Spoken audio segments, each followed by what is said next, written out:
Welcome back to Supersize Sports on a Thursday, right here on Bite Size Sports.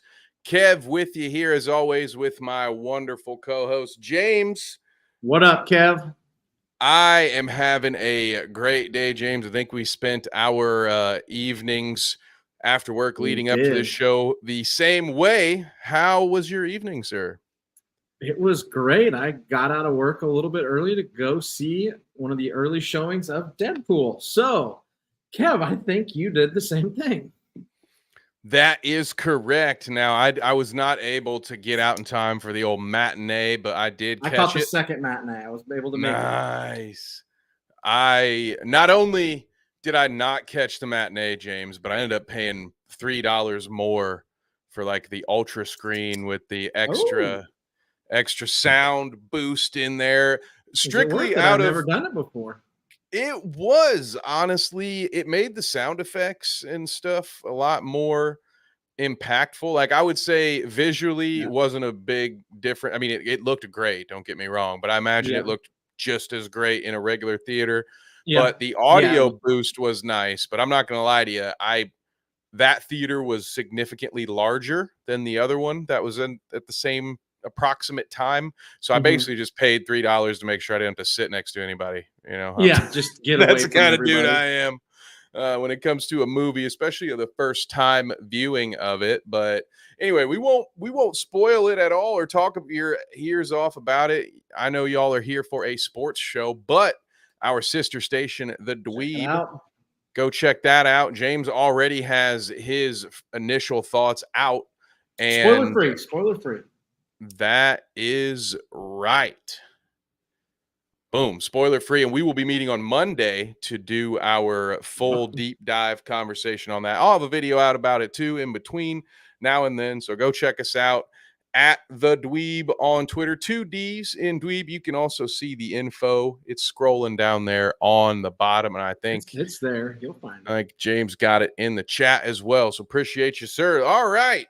Where would we like to begin? You know, our What do we show used to be a basketball show every Thursday. So, in an effort to stand out as say, hey, this is not just our basketball show. One day we will have a basketball show back on the network, but let's do a football story. Football is king, and Let's do training it. camp has just begun. Just started. So, before we get into the general purpose stuff, let's be selfish. We're the hosts here, James. I'm going to feed it to you Mhm. first. Any big news, any thoughts coming out of your beloved Titans training camp? Nothing crazy. It sounds like Levis looks sharp, but it's also it's the second day of training camp and stuff. Chidobe Awuzie strained his calf or sprained his calf, something. He's out for the next 2 weeks, one of their starting corners who they brought in this offseason, so that kind of sucks. Interesting. It's just a whole new coaching staff, a whole new style going on. It's different. I'm actually going to training camp this Saturday. I am going to be in Nashville this Saturday, so I'm going to go. So I will see it live and be able to talk about it next week. Snead is interesting because he's on like a management program, so he's like off quite often, like he didn't practice today. So it's interesting. But I'm very excited to see Levis and D-Hop and Ridley and Tyler Boyd and Pollard and Tajay Spears on Saturday. Very excited about that. D-Hop, who I believe I didn't listen to the full quote, but I think he had some nice things to say about you guys. He said that happiest place he's ever been. I don't know.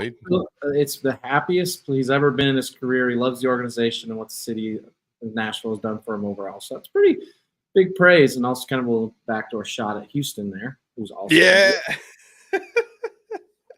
I was thinking the same thing, James. Is like, don't let me throw shade at Nashville because despite our rivalry, I love that city. I just think the stadium needs a little work. But that's why they're building the new one. Yep. So yeah, they don't disagree there. But man, it's kind of has to be a slight and a dig, pun intended, if I'm being honest, at his former team.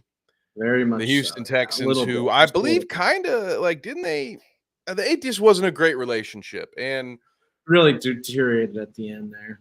memory serves, I seem to recall him maybe being painted as a bit of a diva, a prima donna, a problem, so to speak. So it doesn't seem like he's been that way anywhere but Houston, James, which I think is interesting. Yeah, he missed some time with the Cardinals, but that was performance enhancing related. But he wasn't a diva like he was for the Texans. Allegedly, maybe, Yeah. maybe Mm-hmm. maybe it wasn't that bad. Maybe Deshaun Watson is the diva. What do you think? I don't know about you. I can't comment on that, but who knows, Kev, right? Who knows? One of them has about 27,000 lawsuits against him, and the other one does not. Yeah, the other one gives his touchdown passes to his mom, I think, or something, right? Yeah. Yeah, you know the story. Real diva behavior. You know the story behind his mom? You heard about this? Remind me and the audience. I believe, is she blind? She's blind. That's what I thought, yeah.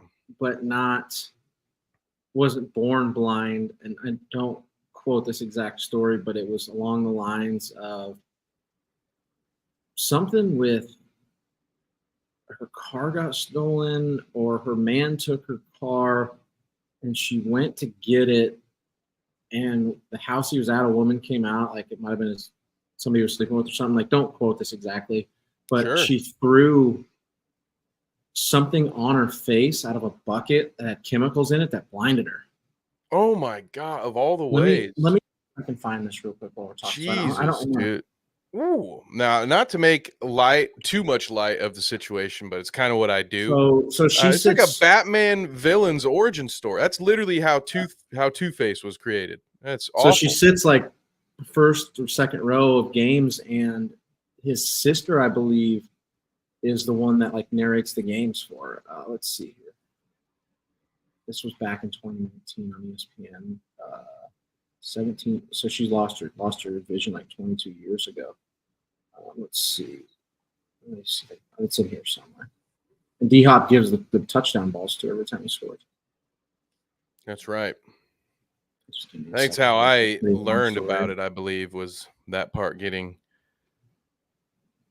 brought up. While you look that up, I want to I'm reading and chat know of our question of the day. So we're trying to cover more sports on this show. Make sure we hit everything. The Major League Baseball trade deadline is coming up. So chat, let us know what teams or players you are watching at the trade deadline. If there's anybody you want your team to grab, Cubs fans are probably debating amongst themselves whether they should be buyers, sellers, or stand pat, which usually is the one thing to never do. What is up, Michael? Shouts out, sir. I've got it here. We are talking NFL training camp, Michael. So if you have any thoughts on your boys, let us know. We will gladly talk about them a little bit. But James, you find what you were looking for? Yeah. So I'm going to read just a paragraph here. It's just talking about his mom. In her late 20s, she achieved greater independence. But romantically, she says she still tethered herself to the wrong man. It was one of those toxic relationships that nearly ended her life on the morning of July 20th, 2002. Greenlee woke up and saw that her car was missing. She quickly deduced that a man she'd been dating for a few months had borrowed it without asking. When she showed up at an address the man had given her to retrieve the vehicle, he came out and started apologizing. Then a woman, a stranger, with but presumably another one of his girlfriends, ran out with a bucket of bleach mixed with lye. Next few seconds were a blur, liquid splashing on her skin, her back hitting the grass. It ruined her. It destroyed her vision. Jeez, that is heinous, man. Yeah, to do that. Wow. I'm gonna link this article. Man, crazy story. That is wild. So glad to see Hopkins sounding as much as it's a rival. Glad to hear he's in a happy place. Although I hope it means that he's so happy. It's like when artists, when they're no longer, Kevin Smith, no longer hungry, a millionaire, he's not hungry anymore. I hope DeAndre Hopkins is so happy that he just can't hold on to those mayo lathered footballs that are getting slung across the middle. Michael wants to just say Jordan Love is not selfish. That is all he wants to say. Well, that's good. I mean, it's about time, right? Out of He's the third in line, the heir apparent. Once Hey, again, man. finally you've got one that has the talent but isn't quite as weird, I hope, right? Knock on wood. How weird is Jordan Love, Michael? Let us know. As far as I've seen, I don't think it's anything too crazy. I don't think he's Just I mean, Brett Favre was the worst, I think. I think that's pretty clear cut at this point. Although at least most of his damage was done after his career, as far as, just like embezzling money from colleges and stuff. Sorry. Anyway, what were we talking about? The Colts. I'll talk about their training camp. Yeah, let's go. Okay, quick. I'll talk about the Titans training camp a little bit. Give me something on the Colts here. My favorite moment was Jonathan Taylor showing up in an AR-15 t-shirt. That just lets you know how in tune those boys are. No, all reports are that Richardson has looked good so far. I want to echo what James said. Yeah, I saw that too. Levis. I saw the good stuff. Yeah, I don't put a lot of stock in it. I would be worried if they looked bad. Let me say that, right? But I agree. Like if they tell me they're throwing picks, slinging is looking terrible, then I'm worried. But yeah, if you're pulling a Tavares Jackson and throwing 7 picks in 7-on-7 or whatever it was, then yeah, I'm real nervous. But not going to put too much hype into any of it. But so far, so good. Of course, Ballard did Ballard things, but this year is a year where I actually kind of agree with his assessment. For example, his take on the defensive backfield, where he's saying, it's not that I'm not going to go add veterans, but I want to see what the young kids are going to do first. And I don't hate a couple of their young guys, so it's like, all right, well, I'm actually fine with that. Whereas most years I might be frustrated at Ballard's inactivity. But no, I think they're going to be a decent team. I think the Colts are going to surprise a lot of people outside of the division. But I'm surprised in the AFC South odds. Obviously, the Titans it's Colts and Titans are 3 and 4. I am stunned that the Colts are plus 300 and then the Titans are plus 1,000. That's such a massive difference. I'm like, that's a like. Wait, so the odds have Jacksonville at 2? Yeah, Jacksonville. It's Houston, Jacksonville, and I can't remember which is the exact odds. But what? The Colts at plus 300, the Titans at plus 1,000. Crazy. I think the Jags are going to fall apart this year. I think they're going to come crashing back down to earth again. Yeah, I agree with you. I actually think they lost their top receiver to us. I don't think any good. I think Trevor Lawrence is going to show he's highly overrated. I really liked him coming out of college. He's just not been it. He felt like a game manager coming out of college, to be honest.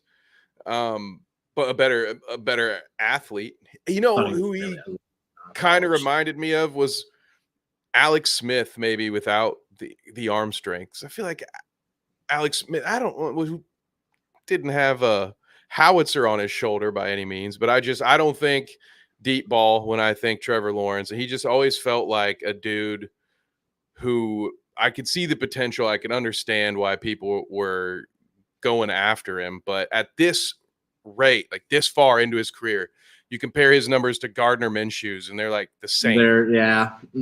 And at least for their time in Jacksonville. And so I don't understand why people are still drinking the Kool-Aid in Duval County. And to be honest with you, I think Houston's going to take a little dip similarly to what happened to Jacksonville last year. Yeah, not that they're not talented, but I do think Stroud's going to have a bit of a setback because he is they've got a year of tape on him now. He's very, very confident, and I think that early on in the season, he could get hit kind of hard by some defenses if he maybe is a little overconfident. No quarterback figures out the NFL in one season. So I understand how good he was. And I learned my lesson all those years ago when people were saying Pat Mahomes is going to be one of the greats of all time. Then I was like, oh, well, hang on, guys, Rick Meyer, whatever. Let's be careful here. Let's not overreact. No, I think I've seen enough to know that he's going to be great in the league. But I think there's going to be a little bit of a regression to the mean. I think Diggs may or may not be an issue. I think that honestly depends on how often they get the ball to him. But Yeah, he's a little bit of a wild card. I worry about him too. They got Tank Dell and Nico Collins too. They're both really good. Yeah, but Collins, yes, he's good, but shouts out to the Horseshoe Mob, by the way. I was listening to their podcast a couple nights ago, and they pulled out the stats on Collins, and it was something like he had 4 different 100-yard games against some really bad pass defenses, and then didn't really do anything else. And then the only other game he got close, he had 70 yards against the Colts in a game where they were down by 3 touchdowns in the first quarter. So they were passing all game. So not to say that he's not good, but I think that the Texans are a little bit overrated at the moment. I don't think it's going to be the cakewalk division that people are making it out to be, because I think the Titans are a little better. Like, I'm surprised that Jacksonville's not 4th. I'm surprised to hear the Titans were listed as 4th. I've had in my head 4th, yeah, as Texans, Colts, Titans, Jags is how I've had it throughout the whole offseason. And Titans are going to go as far as Will clearly. Levis' arms carries him. Like, that's the kicker. How far is his arm going to carry him? You know. Yeah, I agree with Michael. Or Diggs will finish as wide receiver 3 on that team. Will he be happy with a bad thing? Will he be happy with it, though? Yep. I like what James said. If Diggs is cool with that, then oh boy. And to clarify, I still think by the end of the season, there will be a very talented a very hard to beat offense if everybody's healthy. But I think there's going to be some struggle. I don't think they're just going to come through and run roughshod through the season. I think they're going to get off to a slower start than people think, and they're going to be a good team. They're going to be a playoff team, but they're not going to run away with this division is pretty much all I'm trying to say. I don't know that maybe I overstated it when I said they'll have a Jaguar-esque dip. I don't know if they're going to go from first to worst, but I could see that, because I say that just because going into last season, it was the Jaguars' division to lose. Remember that, James? Remember how good they were going into last season? Everybody's like, wow, dude, Jacksonville but remember is going to spank everybody. How they had to get into the division 2 years ago, it was the Titans' injuries self-imploding the whole team. They lost every game down the stretch, and then the Jags had to win every single game, and then they had to beat a Josh Dobbs-led Titans team in Week 18, and they should have lost, but they called the fucking pass. It should have been an incomplete pass. They called it a fumble. Remember when they scooped it? Well, and that was the week after their miracle victory against the Cowboys. Yeah, like an immaculate interception. Yeah, people just think they had got lucky to get in the playoffs that year. Like, the fucking Bears are going down week 1, man. Blow Titans. I'm scrolling through ESPN latest updates from NFL training camp. Trevor Lawrence already plagued by turnovers. I would be worried if that was me. Yeah, I'm so glad we said that earlier before we knew it was something he was dealing with. We were just talking about how well our quarterbacks are doing in training camp. Trevor Lawrence threw 2 red zone interceptions Thursday. Ooh, that is rough. Welcome to the chat, boys. Yeah. Fire away with any thoughts you have on training camp. That's where we're at right now. Our question of the night for chat for us to tune into later is if there are any teams or players you're watching at the MLB trade deadline. But for now, we're in the midst of training camp. At some point, Nate, we will preview your beloved Bears versus Texans, which you guys just got half that preview because we've been talking about the Texans here for a minute. But I know we got Vikings. We've got can a Lions fan please come hang out with us so we can finally have a complete division? But we've got all 3 right now. We've got Packers, Vikings, and Bears. Oh my, in the chat. Packers and Vikings and Bears. Oh my. Trevor Lawrence equals Daniel Jones. That is, you know what? I don't think he's that bad, but that would be great. Yeah, I think Daniel Jones is better than Trevor Lawrence, I think, at this point. At least, well, no, I take that back. Yeah, I give me DJ and Madden, though. At least want those running yards. Isn't Michael's partner a Lions fan? I don't know. There we go. So we do have full representation. All right, let's go. I love it. This is a We're never going to get a this is a Jags tough fan. stretch for the Vikes here. Good Lord. Yeah. Yikes. Oh my God. That's brutal. Let's go. Michael confirmed. Let's Michael has confirmed. go. Let's go, Nate.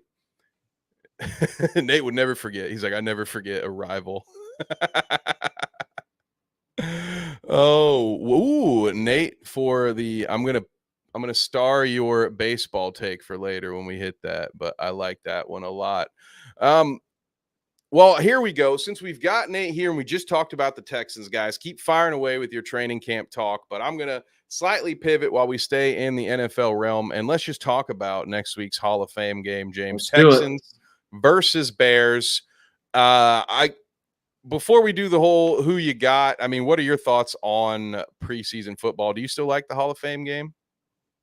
I hate preseason football. I think it's just kind of it's too many players get hurt. It's too many games. Like I'm intrigued to see Caleb Williams, but what are we going to see him play? One series maybe.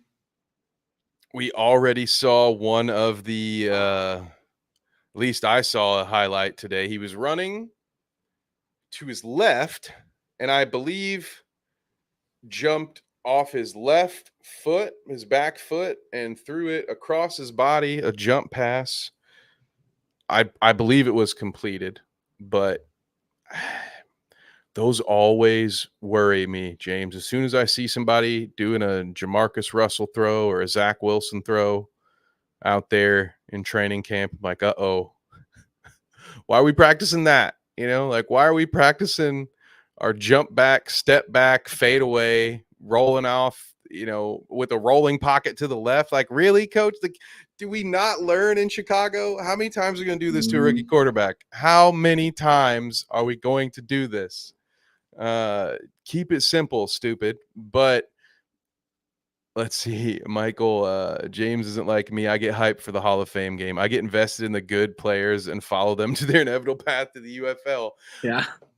I like this, Michael. I'm with you on that one. I actually was fortunate enough for Bite Size Sports to cover I guess will be the last USFL championship game in the Hall of Fame stadium, and that was a lot of fun.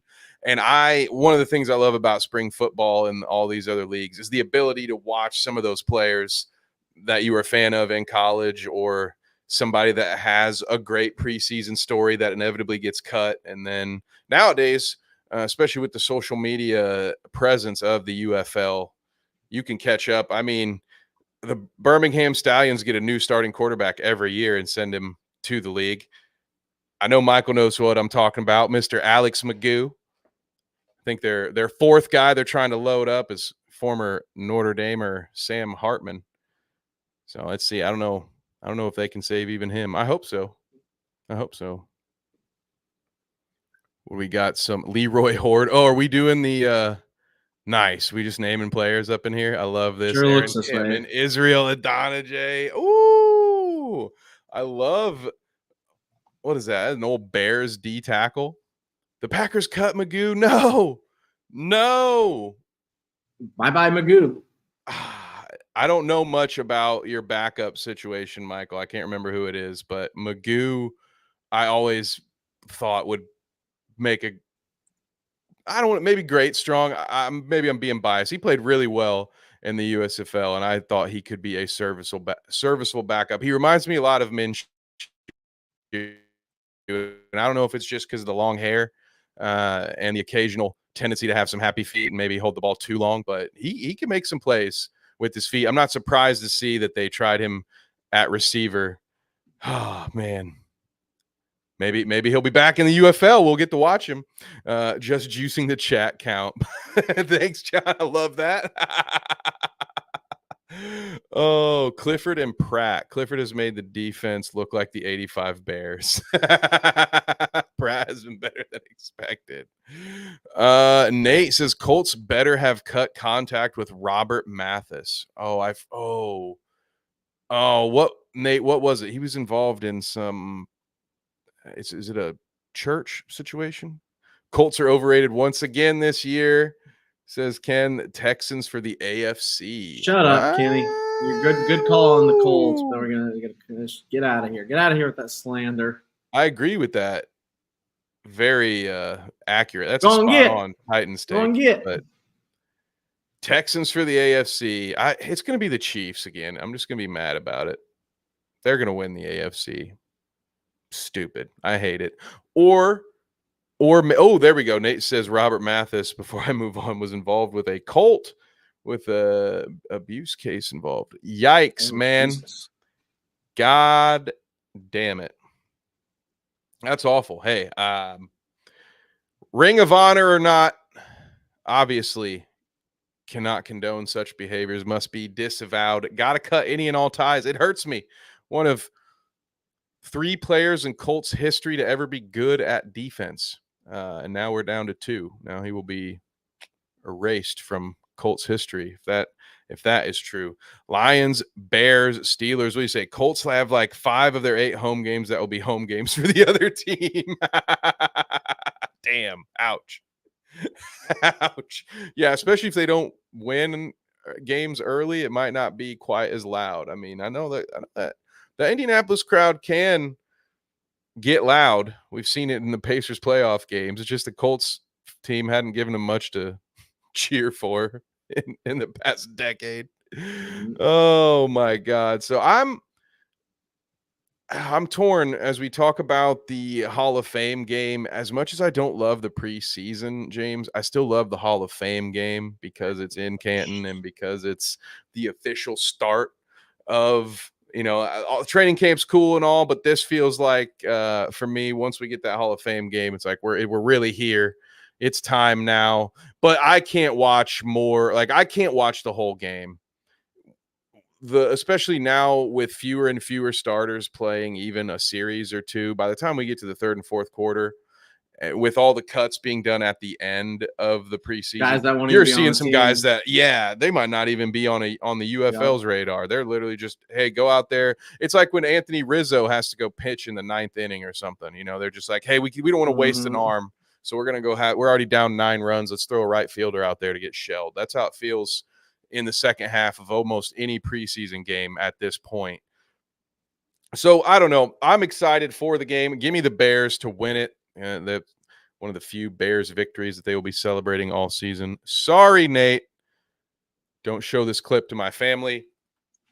While we're talking about the Bears and their former top quarterback who was traded, I believe, for a 6th round pick, I've seen some footage today, James, of what is alleged to be Justin Fields throwing some dimes out there on training camp. Now, I have been on record as saying I believe Fields will be the starter right around the middle of the season this year for the Steelers, more so because I think Russ is cooked, but I do have a little bit of faith in Fields.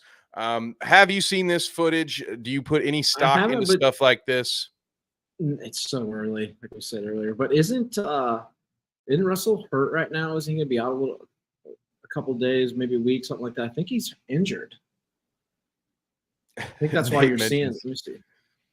Tyson Badgen. Yeah, I guess I stand corrected, Nate. That was fun. You are right. Day to day with a calf injury after missing the start of camp. Yeah, that's what I thought. Ooh. So, guess that's why you're seeing Fields. Fields getting a chance right now. Opening the door. I'm telling you, this is fitting my narrative perfectly. Russell's going to be Russell and play through the injury. So he's going to be dinged up. He's going to be mediocre at best. You're just holding him out, so it's nothing crazy. Yeah, it's going to turn into a strain, I bet. I hope not, by the way. I mean, this is not me rooting for this. This is just doing what Trevor taught me to do when I was building daily fantasy lineups, right? You got to build your narrative. You got to talk yourself into what's going to happen for your predictions. Fields with Arthur Smith equals yikes. I'm sure. If he acts anything like he did as head coach, he won't give him the ball. Snap it to his running backs. Oh, man. So there we have it, guys. Fire away if you would like with any other NFL topics, but we will be moving on to the round ball a little bit, sticking with an NFL twist, though. I hear, James, John that Smith is with the Dolphins, Nate. as part oh, thank you. Oh, wait, before I move on, I didn't see this chat from Mike, who says, I too am a Fields believer. His processing just needs to improve. Yeah, for sure. His passing has really never been terrible when he makes the right decision. Arthur Smith scares me, though. Arthur Smith's dad is CEO of FedEx. I won't read the rest, but we're past 30 minutes. Anyway, fuck it. But 3 minutes. 3 minutes. The NBA, we'll talk about. Well, actually, you know what? Let me just lay the whole thing out. All right. NBA might be having a red zone. There was the segue that I butchered. See NFL red zone, NBA red zone. Here we go. We're back on flat ground now. So let me just say the story as it goes with the NBA rights, if you haven't been following along, is that the NBA announced a day or two ago that they were not happy with Warner Brothers offering, and they were going to go forward with Amazon instead. Mm-hmm. Part of the reason being that Amazon was more open with the deals in place with NBC, and there's, what is it? Is it ESPN? There was a third one. NBA games are broadcast on multiple channels, and Amazon was more interested or had a better plan for how to incorporate all of that. It was better than what Warner Brothers offered. Warner Brothers, ever the honest and decent collaborators, always been known to be great business partners. Warner Brothers, wouldn't you know it, James? They said, hey, boys, I don't think you read your contract very well. We can do a lot more than you think we can, and we won't stand for this. So who knows what that means? But I say all that to say one of the rumored features of the new version of NBA broadcasting will be a red zone style channel that would hop along and keep you up to speed with the most interesting game, or sometimes just the only game that's not on commercial. If you've watched enough Red Zone, you can feel me on that. They still quite haven't perfected that even on the NFL. I imagine the NBA is going to be way more difficult and annoying to try to do. James, what are your thoughts on this? Do you like it? Will you pay for it? Does it matter? Is it stupid? Well, they just every time somebody goes down and gets past half court line, they're just going to switch. They're just going to be switching like thousands of times a minute. That's what I'm saying. Like, this is not going to be as easy to switch. No, I think it sounds stupid. I'm not paying for it. That's what I'm telling you. I'm done paying for it with all these fuckers. Trying to take all my monies. Now. Yeah. I would rather listen to Chuck and Shaq make fun of each other while proving to all of us that they're not even watching the games night to night, other than the ones that they're covering. That honestly probably brings me more entertainment value than hopping back. The only time I might like this, James, is the first round of the playoffs. But again, the way their postseason schedule works out, you don't really need it. They don't have a ton of games that overlap once you get out of the first round. And Michael agrees with us. NBA is too constant. It'll be overwhelming, I think. NFL Red Zone works because of the pacing of football. 100% agree with you on that one. I probably won't be getting in on this Red Zone. It'll be interesting to see what happens with if this is going to go Amazon's route or if WB is going to go after them. Nate, with a shout out here. This was awesome. Shout out to Brayton Laster for a solid run last weekend at IRP with the bite size logo on board in a car with limited funding. Yeah, that was really cool. And again, shout out and thank you to you, Nate. I mean, Nate won the competition to have a logo placed on that car, and he slapped the old bite size sticker on there. So we could not be more appreciative of that. And speaking of, I've got Nate. We'll get you on next week's thumbnail, but I wanted to at least showcase. You can see this on Twitter already, but our Thursday night Oscar car has got a new coat of paint. The bite-sized sports car will also be the Carnage Media car this year. Be racing every Thursday right around this time, actually. So that's the only downside, is that we stream at the same time as the race. So honestly, if you're not watching us, I hope you're watching that, and then you can just come hang out with us, be part of the rewatch gang. See your comments later on We appreciate you. But look out for number 9, David Westergreen, and Nate has a car on our team as well. And I'm pretty sure, unless Nate got it revoked, I think we got lucky, James. They slapped the Bite Size Sports logo on the side of Nate's car too. So it's a double whammy, man. And while we're doing sports shout outs, shout out to some of our other sponsors, our partnered athletes. We've got Gates, the Sniper Cook MMA fighter, and Sydney Leith. Shout out to both of you. I'm going to have some podcast interviews with them coming up soon, as they are right now training. I think Gates is actually back home in Baltimore right now, or planning a trip for that. So whenever he gets back, we will be fitting into that, to their training schedule. But yeah, it's been awesome. We love having the ability to work with these brands and these up and coming athletes. And also shout out to Lima Warriors, who have their banquet on Saturday. We got to do the live streams of the Players Football Association. I did not intend for that to be an ad break, but there we go. Hey, like and subscribe while we're here. And now I can finally stop doing calls to action. James, what is next on the docket? We've got Team USA basketball. What a wide range of topics we have that we can talk about with this team. Ooh, and Traders is on the back of our car. Thank you, Nate. Where to begin? Good, bad, ugly. Let me just ask you first of all, James, have you been tuned in to Team USA? Have you been watching their games? You've seen the epic photo up just above my head here. You got which, if there's an Olympic story you're most interested in, where would you like to start? Them almost losing to South Sudan last week.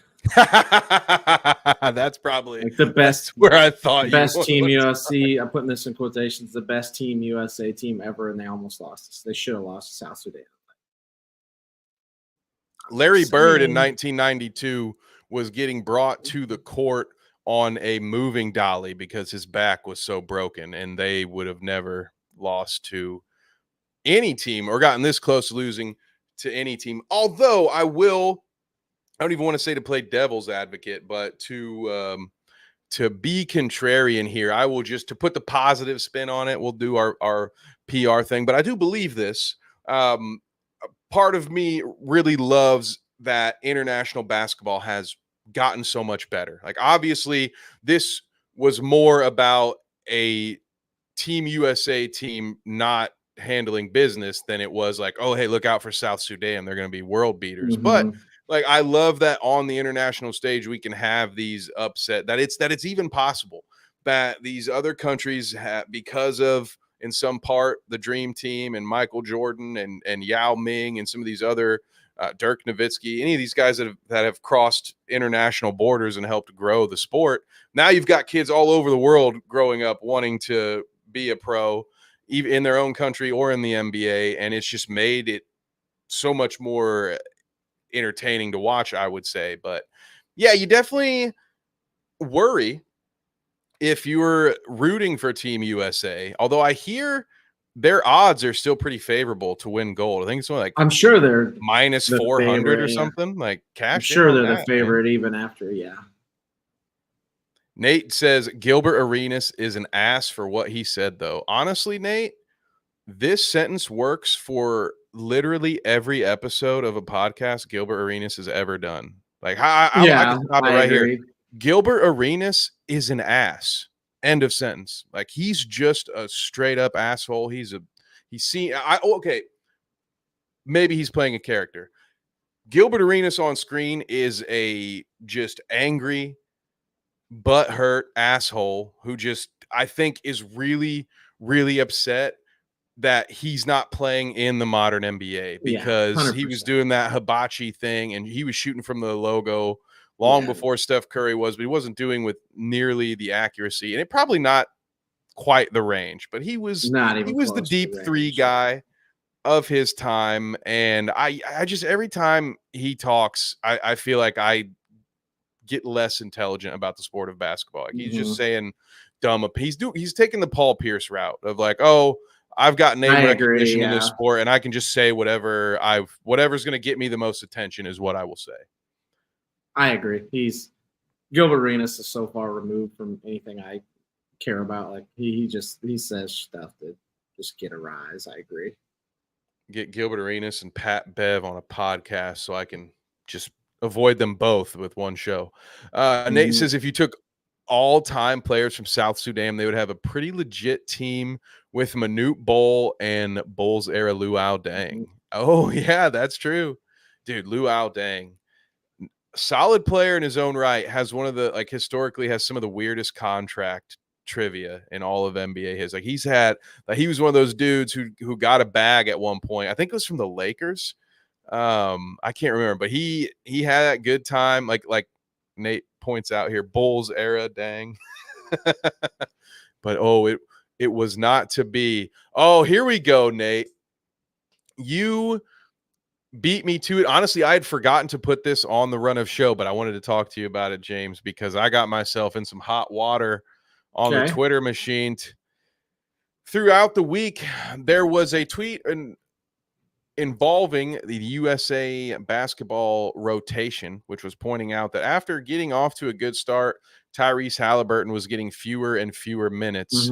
And I made the very spicy and controversial statement, and I quote, Steve Kerr is not a great basketball coach. Verbatim, that's what I said. You would not believe, well, maybe you would if you've been on Twitter long enough, the arguments that are being had. By the way, I have not interacted with a single person that replied to my reply, but there have been people going after each other, calling each other stupid, calling each other idiots. Some of my favorite arguments to my original point was Steve Kerr has 9 rings. Over half of those he won as a player, by the way, not as a coach. So I don't know what that has any relevance to do with my point. But I will just say this. I stand by what I said. I do not think Steve Kerr is a great coach. I think Mark Jackson was very vital in the development of Curry and Clay. So he gets some of that credit. Like by the time Kerr got there, like Curry and Clay weren't all the way at their peak yet, but it's not like he had them from the beginning and everything they are because they played and coached.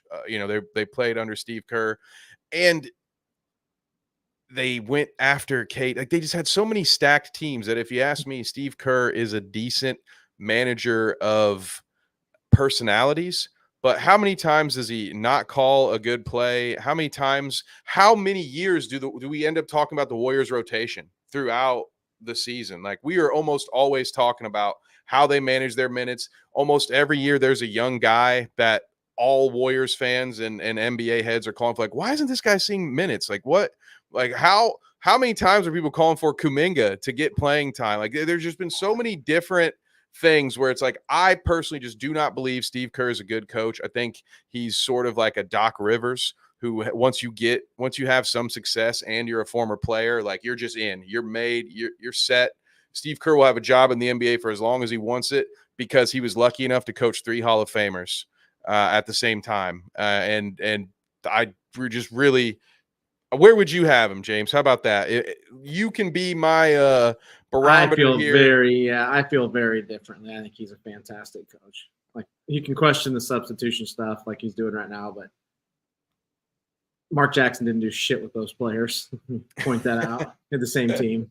They didn't. Oh no, yeah, he did. Yeah, Mark Jackson had Kevin Durant and all those super subs that came on at a discount. No, he had the young ones. Now I will say he tried to make them play. Yeah, well, exactly. Yeah, actually, it's a really good question. I think Spoelstra is the best coach in the league. Yeah, that's all I'm saying. Actually, I don't. Again, I'm not saying Steve Kerr's a bum, but I don't think he's a top 5 coach in the NBA right now. I think he was very lucky to have coached the players that he coached. I think Mike Woodson over really Steve Kerr. I don't know about all that. I don't know about all that. Nate. JJ Redick over Steve Kerr. Ooh. I will take Kerr over Redick right now. Tyrone Willingham. Oh, now we're going Steve IU cuts. Oh my God. No, that's Notre Dame football, right? Oh, Notre there. Dame football. That's right. Yeah. That's right. Yeah. I said that one wrong. cuts Yeah. my soul. That I cuts said me that one deep. wrong. Yeah. But no, yeah, I mean, again, I don't think he's a bum by any stretch. I think he's serviceable, but and it's a question that will never be answered. Probably, I could see Kerr just maybe riding off into the sunset. But then again, I thought Pop would do that when Tim Duncan retired. I figured there's no time better than now for Pop to retire if he wants any chance of staying on top. Now, I will also say I'm glad I'm glad Pop's not the guy for Team USA anymore. Not that I It's think he pretty was old. bad. He's just Old, getting yeah. old. Yeah, he's just getting old, and Yeah, I I'd agree. rather see somebody who can grow with the program. I agree. Yeah. Nate, you were That's good with funny. that one. Yeah. So anyway, that was my spicy tweet for the day that got me a very fun day or two of reading some comments. So let us know, guys, who's on your Mount Rushmore of current NBA head coaches. Give us at least, your top 3. You can go top 5 if you want. What do you think about the Embiid France stuff? Nate asked, did you see this, James? I don't think I did see this. What is it? I believe they were asking about his passport, Nate. I saw him getting heckled. I don't know what it was about. Is it about him switching teams and playing for Team USA? My I don't know my anything favorite about it. Embiid clip has actually come from the officials laughing at him when he's trying to flop and Yeah, draw a that's foul. so funny. It is so funny. That I did see. So we'll have I'll keep an eye out for Nate's Yeah, I response don't know. there. Ooh, ghosted France after getting a passport. Oh, okay. Pick your country Yeah. and play for them. Stop going back and forth, people. Yeah. I didn't realize I guess I didn't realize he was from France. I didn't think he was from France. Is he a So dual anyway, citizen, maybe, or something like that? yeah, probably. That I don't mind it for college sports. In fact, I love it for college sports. Coaches can leave in the middle of a season. They can leave, in the middle of a bowl run. Let players in all sports have a transfer window. But when it comes to the national sports, it does feel weird sometimes, like how I was born in this country, I live in this country for 20 years or whatever, but my job is in this other country. And now that I've had my job long enough, and they're better, I'll just go play for it. To me, it just feels like it's spoiling what the whole point of the Olympics was, which I don't know. I guess who cares? But I'm not as big of a fan, especially when you're coming to Team USA. Like, that's such a Kevin Durant move. You're gonna come to the team that's already the one team in the whole world that's stacked head to toe with NBA stars. And you're like, let me go there. I know I can't beat these guys, so I might as well go join them. Well, a French colony That on eBay, it's a messy history. that makes sense. Okay, because I thought okay, I didn't remember Embiid being from France, so okay, that makes uh, he was in Cameroon. Okay, thank you, Nate. Appreciate that. The other, speaking of KD, I'm actually here. I will remove us for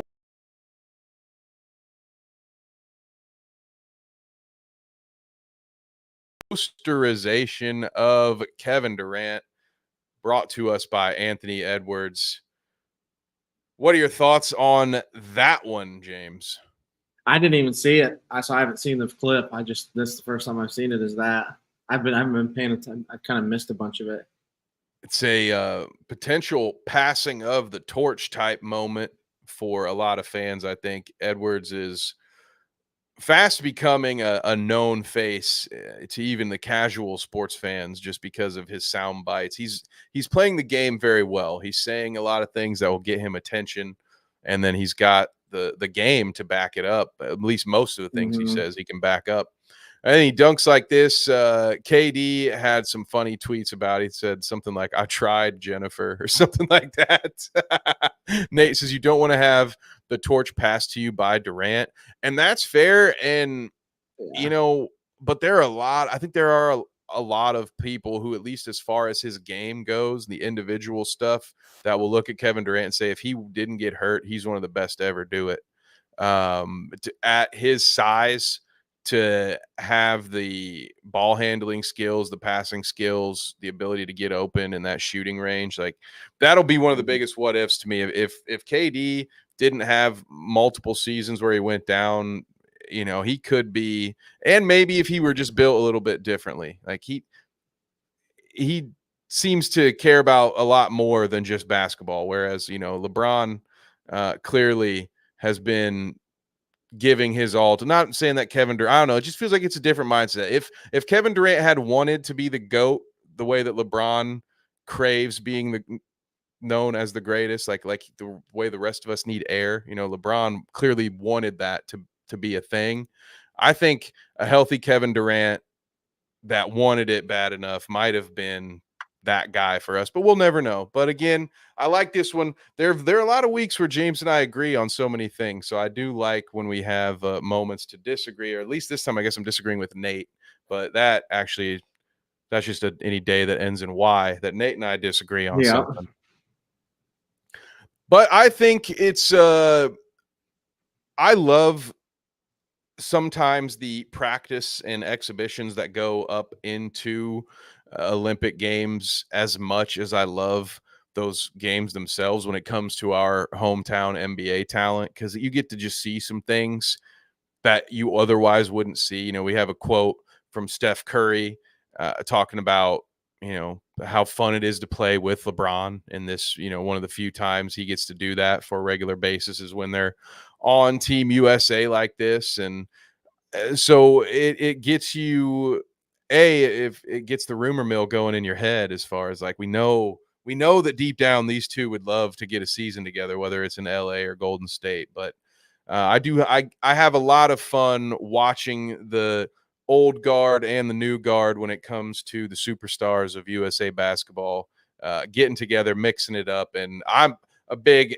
Anthony Edwards fan, so I guess just to see him have another viral moment, and for it to be at Kevin Durant's expense, was just a little cherry on top. Agree to agree. Nate says the fact he was not thrilled about the Slim Reaper nickname tells all. And speaking of telling all, James, that is actually it for my run of show. Nate had one answer for our question for chat, which involved the MLB trade deadline. He wants Nico Horner to be traded from the Cubs. I can no longer find it. It's been an active chat. Thank you. Oh, wait. There we go. Say, I don't know anything about baseball, so this doesn't mean anything to me. I tell you what, Nico was one of I'll miss him. I'll definitely miss him, but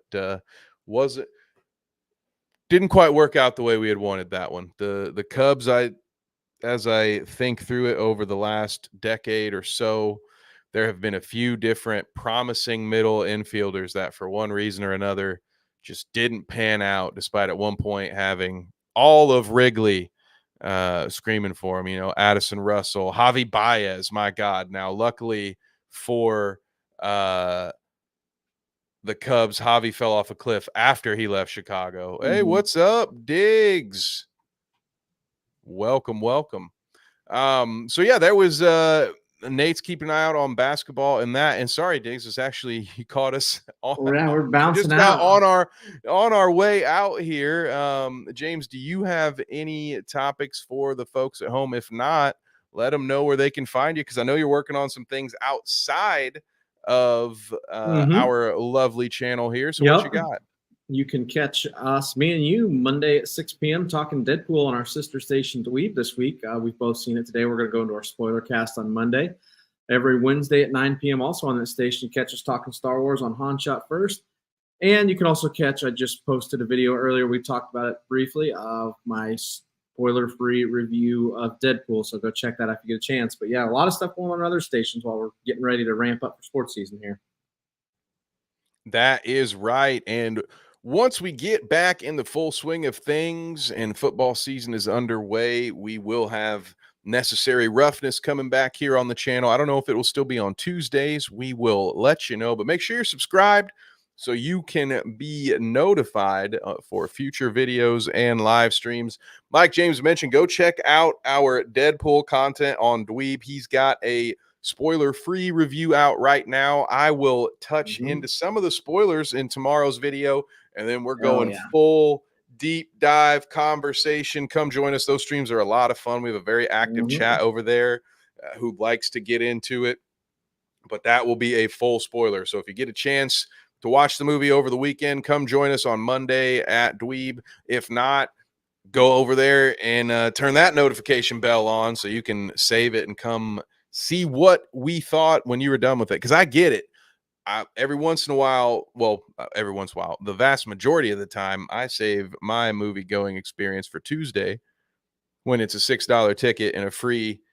You get like 4 kernels of popcorn for free, James. It's very nice. It's just enough to make you want to go buy a real thing of popcorn. But hey, you know what? Beggars can't be choosers. And if that is your case, then go ahead and watch it on Tuesday night after you catch Deadpool. But other than that, keep an eye out for us here.